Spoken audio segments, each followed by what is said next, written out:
हिंसा देखी जाती है। बिहार और पश्चिम बंगाल। पश्चिम बंगाल में ममता बनर्जी पर निशाना साधा जाता है कि हिंसा भड़काने में उनका योगदान है।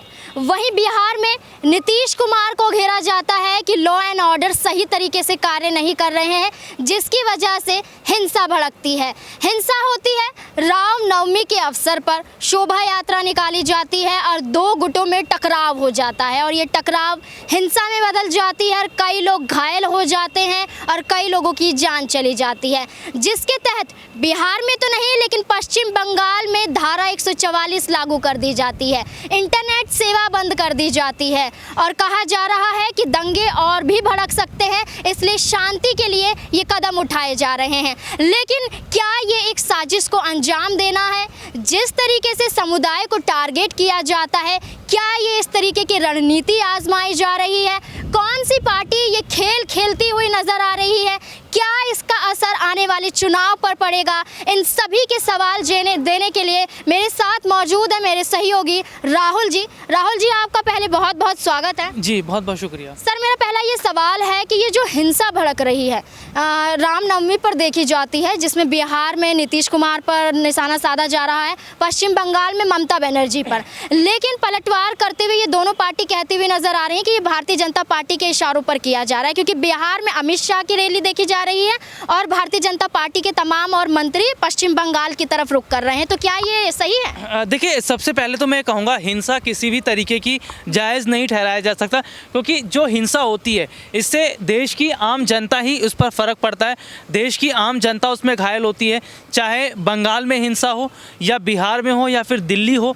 तो जगह जगह हम देखते हैं कि आम लोगों की ही इसमें जिस तरीके से दिक्कतें बढ़ती है और राजनीतिक पार्टी के नेता तो केवल अपनी बयानबाजी करते हैं, बयानबाजी करने के बाद चले जाते हैं। देखिए, रामनवमी का जो शुभ अवसर था और इस दिन जो है इस तरीके की घटना नहीं होनी चाहिए थी, लेकिन इस तरह की अगर घटना हुई है तो वहाँ की सरकारों की जिम्मेदारी बनती है कि वो अपने अपने राज्यों का दौरा करें, जहाँ पर घटना हुई है उस बारे में जानकारी लें, वहाँ पर प्रशासन को अलर्ट किया जाए, लोगों में जागरूकता रखवाई जाए कि इस तरीके की हिंसा से कोई फ़ायदा नहीं है बल्कि राज्य का ही नुकसान होता नजर आएगा। देखिए, सबसे बड़ी बात तो अगर हम कहें कि जिस तरीके से देखा जा रहा है कि पश्चिम बंगाल की मुख्यमंत्री ममता बनर्जी हो या फिर कांग्रेस पार्टी के तमाम बड़े नेताओं का जो बयान सामने आया, देखिए उनके बयानों को अगर देखा जाए तो सीधे तौर पर उनका ये कहना है कि दंगे तो होंगे ही क्योंकि चुनाव नज़दीक है। उनका ये कहना ये जाहिर तौर पर इशारा करता है, क्या इन दंगों को करवाने में बीजेपी का बहुत बड़ा हाथ है?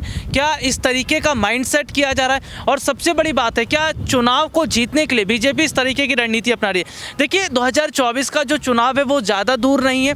इस साल के अंत में कई राज्यों में चुनाव होने वाले और ऐसे में चुनाव से पहले इस तरीके के दंगे होना, नफरती भावनाओं को भड़काना, ये राजनीतिक पार्टी का एक एजेंडा ही फिलहाल माना जा रहा है। लेकिन पश्चिम बंगाल की मुख्यमंत्री ममता बनर्जी, जिनका एक बयान निकलकर सामने भी आया जिसमें ममता बनर्जी का ये जाहिर तौर पर कहना है कि जो अभी हनुमान जयंती जो है वो होगी, तो हनुमान जयंती पर भी जो है इस तरीके की हिंसा हो सकती है। तो देखिए, सीधे सीधे तौर पर देखा जाए, देखिए मैं कुछ लाइनें यहाँ पर बोलूँगा कि मज़हब नहीं सिखाता आपस में बैर रखना, हिंदी हैं हम वतन के हिंदुस्तान हमारा, हिंदू मुस्लिम सिख ईसाई आपस में है हम भाई भाई।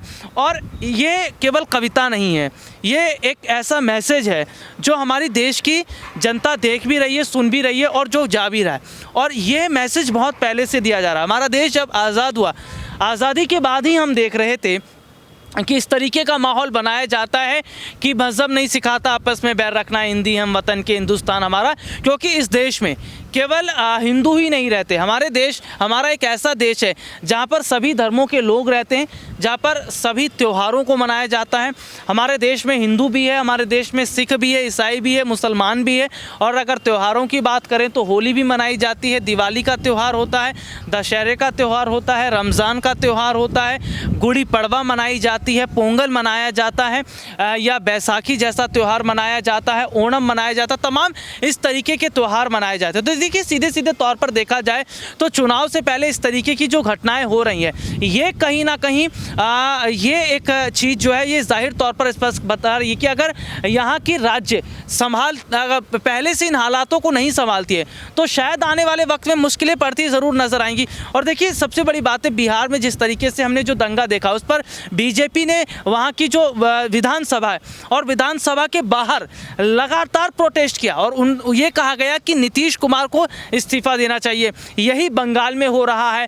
तो बीजेपी की तरफ से ये कहा जा रहा है कि जहाँ पर भाजपा की सरकार नहीं है वहाँ पर इस तरीके के दंगे को भड़काने का काम किया जा रहा है, लेकिन विपक्ष ये कह रहा है कि चुनाव नज़दीक है इसीलिए दंगों को करवाया जा रहा है। तो विपक्ष सत्ता पक्ष को कह रहा है और सत्ता पक्ष विपक्ष को कह रहा है। क्या ये सही नहीं है? क्योंकि जब भी चुनाव देखा जाता है, जैसे आप लगा लीजिए दिल्ली में किसान आंदोलन लगा लीजिए, CNRC वाला मुद्दा लगा लीजिए, जब भी ये आंदोलन हुए हैं हिंसा ज़रूर भड़की है और यहीं पर समुदाय के नाम पर बंटवारा भी करवाया गया है। तो इसी तरह से बिहार में नीतीश कुमार पर भी आरोप लगाए जाते हैं कि वो इफ्तार पार्टी में जाते हैं लेकिन हिंसा को लेकर कोई भी रुख कड़ा आजमाते हुए नजर नहीं आते। तो इसको किस तरीके से देखेंगे आप? देखिए मैं तो ये कहना चाहूँगा कि आग अगर लगी है तो खुश ना होइए, क्योंकि बगल वाला घर आपका भी है। क्योंकि चिंगारी अगर उठ रही है तो हमें नहीं पता, किसी को नहीं पता कि वो बगल वाले घर में भी जाएगी। तो ये सीधे तौर पर कहा जा रहा है कि भाई जिस तरीके से धार्मिक भावनाओं को भड़काने का जो काम किया जा रहा है। और देखिए मैं सीधे तौर पर ममता बनर्जी को लेकर ये कहना चाहूँगा कि ममता बनर्जी काफ़ी समय से शांत हैं, विपक्षी पार्टियों से उन्होंने दूरी बनाई हुई है और 2024 का जो चुनाव नज़दीक है उस चुनाव से पहले ममता बनर्जी जो प्रधानमंत्री बनने का सपना देख रही हैं, कहीं ऐसा तो नहीं है कि ममता बनर्जी का जो सपना है वो अधूरा रह जाएगा।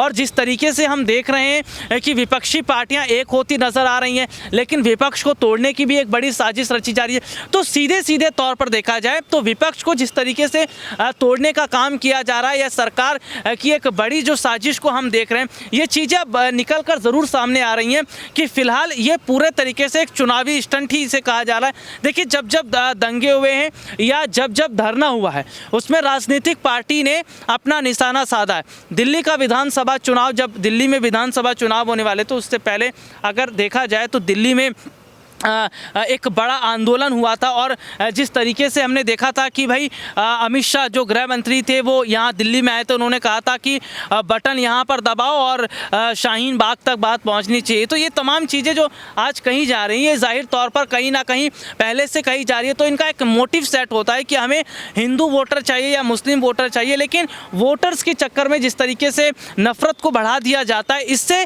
जो है वो लोगों में ना सिर्फ सांप्रदायिक भावनाएं भड़कती हैं बल्कि ये भी देखा जाता है कि देश का माहौल ख़राब होता है। जी बिल्कुल, ये यहाँ पर जिस तरीके से राहुल जी ने कहा कि यहाँ पर एकजुटता की मिसाल पेश करना बहुत ज़रूरी, चाहे आप पार्टियों में देख लीजिए चाहे आप समुदाय में देख लीजिए, क्योंकि हमारा देश भिन्न भिन्न तरीक़ों से बना है ना कि एक चीज़ को लेकर। तो ऐसे में बंटवारा करने वाली जो राजनीति की जाती है और चुनाव को देखते हुए जो समुदाय में बंटवारा किया जाता है, ये राजनीति करना सरासर गलत है और इसका असर सभी पार्टियों पर बखूबी देखा जाता है। तो राहुल जी आपका बहुत बहुत शुक्रिया हमारे साथ जुड़ने के लिए। इस मुद्दे पर आपका क्या कहना है कि क्या इसका असर पश्चिम बंगाल में जो हिंसा हुई है इसका असर ममता बनर्जी पर देखा जाएगा? क्या वो इस्तीफा दे सकती हैं? बिहार में नीतीश कुमार के इस्तीफे की बात चल रही है, क्या वो इस्तीफा दे सकते हैं? किस तरीके से इस माहौल को देख रहे हैं, इस मुद्दे को देख रहे हैं, कमेंट बॉक्स में ज़रूर बताएं। मुझे दीजिए इजाज़त, धन्यवाद।